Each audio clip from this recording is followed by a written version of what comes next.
కొమురంభీం ఆసిఫాబాద్ జిల్లా చింతలమానేపల్లి మండలం బాబాసాగర్ గ్రామాన్ని గ్రామం ఏజెన్సీ ప్రాంతం ఎత్తేసి పట్టాలు చేస్తున్నారని బీఎస్పీ రాష్ట్ర నాయకుడు గణపతి ఆరోపించారు.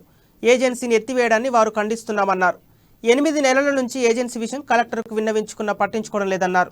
107 చట్టానికి వ్యతిరేకంగా విక్రయిస్తున్న కలెక్టర్ నిర్లక్ష్యం వహిస్తున్నారని గణపతి మండిపడ్డారు.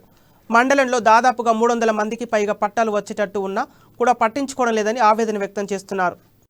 ఉన్నాయి మీరు ఏం చేస్తారో ఇప్పటివరకు 8 నెలలు అయితే అని ఇప్పటివరకు ఏదైతే బాబాసాగర్ ఏజెన్సీని ఎత్తివేసిన తర్వాత అందుకే మీరు ఏదైతే ఎమ్మెల్యే కోనేరు కోనప్ప గారు ఏదైతే కాగజ్ నగర్ చింతలమానేపల్లి కౌటాల ఏరియాలో ఏజెన్సీ ఏరియాలో 170కి విరుద్ధంగా ఏజెన్సీ ఏరియాలలో ప్లాట్లు చేసి విపరీతంగా అమ్మితే కూడా మీరు ఇప్పటివరకు దాని మీద యాక్షన్ తీసుకుంటలేరు. పిఓ గారి దృష్టికి తీసుకుపోయినాం, కలెక్టర్ గారి దృష్టికి తీసుకుపోయినాం. అని ఇప్పటివరకు జిల్లా చింతలమానేపల్లి మండలంలో తహసీల్దార్ కార్యాలయం ముందు ఏదైతే కొమురంభీం జిల్లాలో ఏజెన్సీ అయినటువంటి బాబాసాగర్ ఏజెన్సీని ఏదైతే